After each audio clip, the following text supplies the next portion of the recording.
mom cupped my face and smiled. "You look just like your dad," and I grinned back. "Good, I want to be just like him." But a month later, he packed a suitcase and left us for another woman. The betrayal killed us both. Mom stopped eating, and I got migraines that made my nose bleed. After I coughed up blood, I dragged myself to the kitchen to tell Mom I needed a hospital, but I hid behind the doorway when I saw her crushing pills I'd never seen before into my food. She turned around with a creepy smile and yelled, "Honey, dinner's ready." I walked in a minute later saying, "Mom, I don't feel good, so I'm gonna eat in my room." "Make sure you eat it all. It'll make you feel better," she said. I dumped it into a bag and stuffed it in my backpack. I started buying food on the way home from school after that, and dumped the pill-infested food into a bag every night. I realized she was the one making me sick when I started feeling better. I didn't know why she did this, so when she left for work one day, I went through every drawer in her room looking for answers until I found a stack of letters, all written to my dad. She wrote that she wanted to hurt him but couldn't, so she was hurting me instead because I had his face. I cried until my eyes were bloodshot. Then I put the letters back and went straight to the kitchen. When she got home, I walked her to the kitchen and said, "Come on, Mom, I made you food. You gotta start eating again. You're amazing," she said. She finished the whole plate. Within a week, she was throwing up after my dinners. Then the migraines started, and her nose bled through tissues. Her fevers got so bad she couldn't get out of bed, and the whole time I brought her water, adjusted her pillows, and made her plate every single night. When she started coughing up blood, I drove her to the hospital, and she got admitted. That night, I walked into her room, leaned in close, and whispered, "You made me sick because I have Dad's face. So I made you sick. And now you get to watch his face leave you all over again." I walked out without looking back.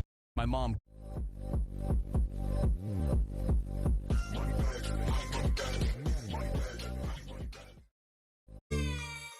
Coconut water.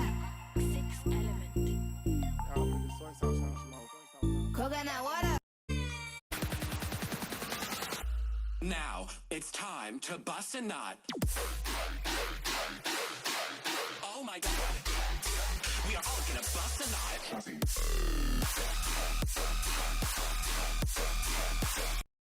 My client requested a hyper-realistic cake of her dog. Don't worry, there will be cake on here, just the head was filled with tinfoil so I could sculpt it in advance because it takes a lot of time. And I want to capture all of the details so it looks just like her dog. I recently found a photo of the first dog cake I ever made back in 2010. I'm going to share a photo of it at the end of this video so you can let me know if you think I've improved or not. My client requested vanilla cake with raspberry buttercream, and as you can see, there was a lot of cake. I sculpted all of the details in modeling chocolate, and I'm using my sculpting tool to create overlapping lines that looks like layers of fur. When I'm painting an animal cake, I always start with the eyes. I spend a lot of time blending the color, adding the highlights to really capture the soul of the animal so that way the whole cake looks alive. Comment below if you can guess what dog breed this dog is. He really is so beautiful. I'll give a hint, he's a type of retriever. It may seem like this was quick, but it took me about 50 hours to create this dog cake. Here is the first dog cake I ever made in 2010. The head fell off and is being propped up by a jar. I was so proud of that cake at the time, but I definitely think I've improved since then. I am really so proud of this dog cake. I cannot believe how realistic it turned out.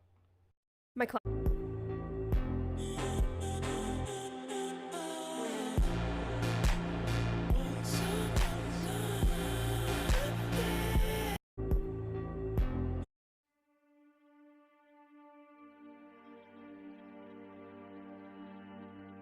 I just don't get why people do this. They either don't understand why it's a bad idea, or they do and they're doing it on purpose. This is an older video that I was just recently tagged in. It shows the night sky. Here we can see a bunch of green lasers, all shining towards this one particular object. That, as it turns out, is a passenger jet that's about to land at the airport.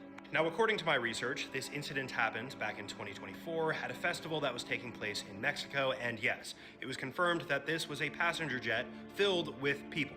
Now, I have talked about this many times, so it should go without saying, but shining green lasers, or really any type of laser, at an airplane is a terrible idea and it's illegal.